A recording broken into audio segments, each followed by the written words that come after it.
उस हाँ के पीछे काफ़ी कुछ छुपा हुआ है। वर्कआउट ख़त्म होता था, तो वहाँ पे जितने भी डंबल्स होते थे, सब कुछ होता था, मुझे सब रखना पड़ता था। मुझे इवन वहाँ के शीशे साफ़ करने पड़ते थे। उनकी गाड़ी होती थी, गाड़ियों में मैंने कितनी बार उनका कपड़ा मारा है। जब मैं स्टार्ट कर रहा था, तो मेरे फ़ादर को हार्ट अटैक आ गया।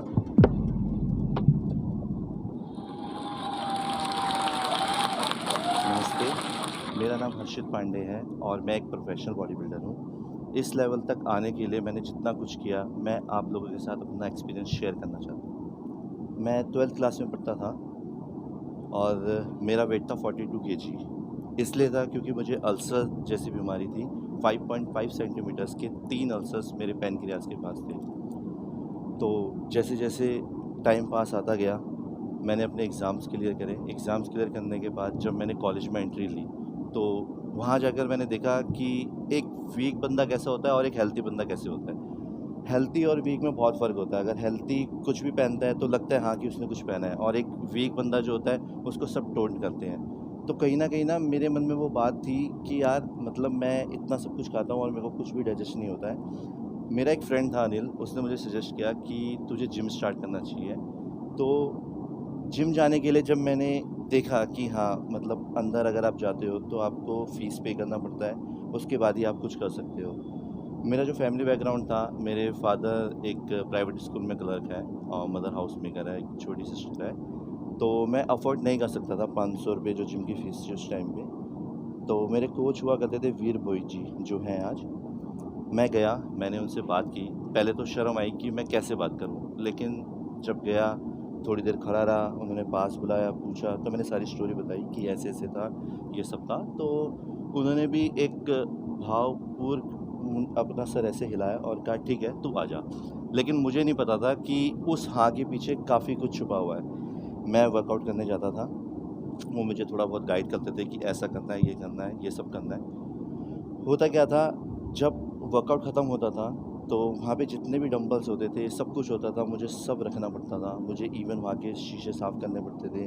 उनका कुछ भी सामान होता था, कुछ सप्लीमेंट्स वग़ैरह होते थे, यहाँ से वहाँ मेरे को भेजना होता था। तो इन रिटर्न जो फ़ीस मेरे को पे करनी होती थी, वो मैं नहीं करता था। इन रिटर्न मेरे से वो सब काम करवा लेते थे। साथ ही साथ उनकी गाड़ी होती थी, गाड़ियों में मैंने कितनी बार उनके कपड़ा मारा है। बस मन में ये था कि हाँ, मुझे फिट होना है, बॉडी बिल्डर नहीं बनना। बॉडी बिल्डर तो एक अलग पार्ट था, वो मैं आपको बताऊँगा। उसके बाद जब मैंने स्टार्ट किया अपना वर्कआउट, तो धीरे-धीरे मेरी बॉडी में ग्रोथ होना स्टार्ट हो गई। 42 से 45, 46, 50 केजी तक मैं पहुँच गया। मुझे काफ़ी अच्छा लगा। इवन एक ज़ोनल कॉम्पिटिशन आ रहा था, तो मेरे कोच को कहीं न कहीं लगा कि इसमें पोटेंशियल है, ये कर सकता है। तो उन्होंने कहा कि हर्षित, तू ट्रायल के लिए एक कॉम्पिटिशन खेल ले। मुझे कोई नॉलेज नहीं थी। मैंने कहा ठीक है।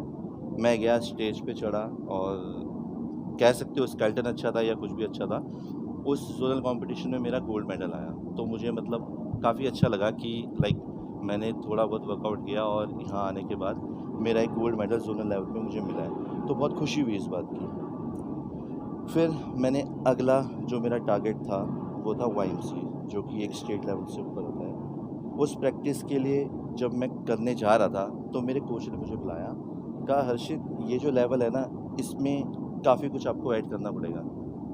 काफ़ी कुछ आपको ऐड करना पड़ेगा, मतलब सप्लीमेंट्स लेने पड़ेंगे, हार्मोन्स लेने पड़ेंगे।" तो उसका जो खर्चा होता है, वो काफ़ी ज़्यादा होता है। तो मैं जब कॉलेज जाता था, तो मेरी माँ मुझे मतलब ₹35 देती थी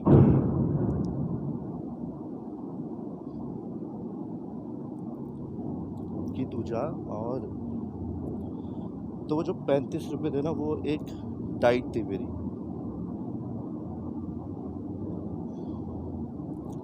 मैं जाता था, मतलब मैं बस में जाता था, लेकिन मैं टिकट नहीं ले पाता था, क्योंकि क्योंकि उसमें डाइट नज़र आती थी। तो कई बार ऐसा हुआ है कि मुझे उसने उतार दिया है, मतलब मुझसे कि जा। बहुत फ़ील होता था कि मतलब मैं उस ₹35 में अपना ₹10 का पनीर लेता था, ₹20 मेरे बचते थे, उसमें मैं चिकन लेता था और मैं खाता था। ₹5 फिर भी मैं बचा लेता था कि हाँ, चल नेक्स्ट डे काम लेंगे। ऐसा चल रहा था, काफ़ी टाइम तक ऐसा चल रहा था। तो जब वाईएमसी की मैं तैयारी कर रहा था, मेरे कोच ने मुझे एक सप्लीमेंट का डब्बा दिया, वो भी मैंने खाया। मेरा एक फ्रेंड था अनिल, उसका खुद का काम था, मतलब अंडे वगैरह वो सप्लाई करता था, तो वो मुझे हर वीक 2-3 ट्रे देता था। तो मतलब नेचुरली बॉडी में ग्रोथ इतनी अच्छी हुई कि वाईएमसी के अंदर मैंने गोल्ड मेडल जीता। और जब स्टेज पे था कि मुझे खुद यकीन नहीं हो रहा था कि मैंने गोल्ड मेडल जीता, और लिटरली सबके सामने मैं रोने लग गया। तो मेरे कोच आए, उन्होंने मतलब मुझे गले लगाया और बोला, ये तो एक स्टार्ट है, तेरे को भी बहुत आगे जाना है। तो ये टर्निंग पॉइंट था कि मुझे बॉडी बिल्डिंग करनी है। तो जब मैं आगे कर रहा था, सितंबर के बाद जब मैंने आगे बढ़ने के लिए सोचा, अभी DBBF कप है, फेडरेशन कप है, नॉर्थ इंडिया खेलना है, नेशनल खेलना है, काफ़ी कॉम्पिटिशन थे।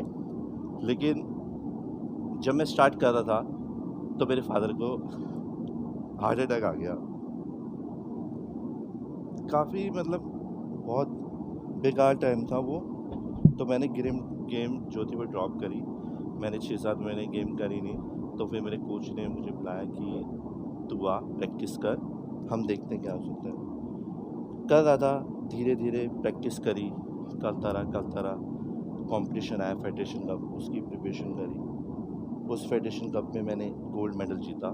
मुझे बहुत अच्छा लगा कि हाँ, इतना सब हुआ, उसके बाद भी मैंने गोल्ड मेडल जीता है। फिर आगे बढ़ने के लिए पता लगा कि बॉडी बिल्डिंग एक ऐसा स्पोर्ट है कि आप नॉर्मल सप्लीमेंट्स से आप किसी को बीट नहीं कर सकते। अगर आपको जाना है तो आपको बहुत कुछ बॉडी के अंदर स्टोर करना पड़ता है। फिर जॉब सर्च करना स्टार्ट किया। मैं कॉलेज नहीं जाता था, क्यों? क्योंकि माइंड में आ गया है यार मुझे कुछ करना है। इंडिया का जो टॉप बॉडी बिल्डर है, मैं गूगल पे सर्च करता था, यूट्यूब पे वीडियोस देखता था। एक है संग्राम चौगले, उनको मैं स्टार्टिंग से फॉलो करता था। मैं देखता था ये है, मुझे ऐसा लगता था कि यार इस लेवल पे पहुंचने के लिए बहुत कुछ करना पड़ेगा। जॉब सर्च की, जॉब कहीं नहीं मिली। फिर दिल्ली में एक होटल है ITC मौर्या, वहाँ मैंने इंटरव्यू दिया। उन्होंने मेरे सर्टिफिकेट्स देखे कि जोनल में गोल्ड है, वाईएमसी में गोल्ड है, फेडरेशन कप में गोल्ड है। उन्होंने मेरे को सिलेक्ट किया और उस टाइम उन्होंने मेरे को 16,000 रुपीज़ पे किया। तो 16,000 का जो अमाउंट था मेरे लिए बहुत था। मैंने फिर तैयारी स्टार्ट करी। मैं तैयारी स्टार्ट कर ही रहा था कि सपोर्ट कोई नहीं करता था पीछे से। मतलब पेरेंट्स भी बोलते थे, तू कर क्या रहा है, कुछ तो इसमें रखा नहीं है, तू मेडल लेके आता है, इस मेडल का फ़ायदा क्या है, आगे के लिए कुछ है नहीं, स्कोप कुछ नहीं है बेसिकली इसमें।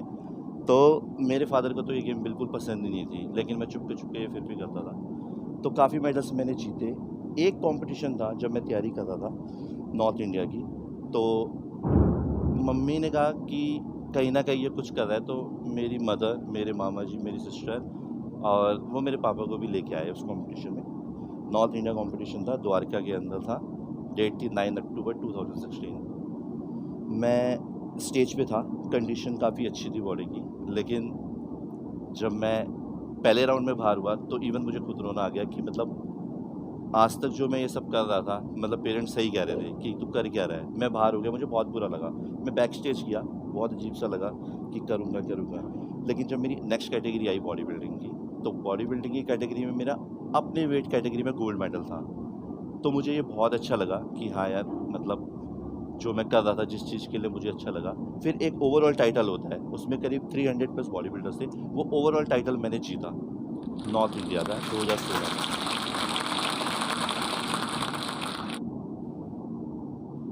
हे गाइस, मुझे पता है आप हमारी वेबसाइट पर गए थे, लेकिन आपने अभी तक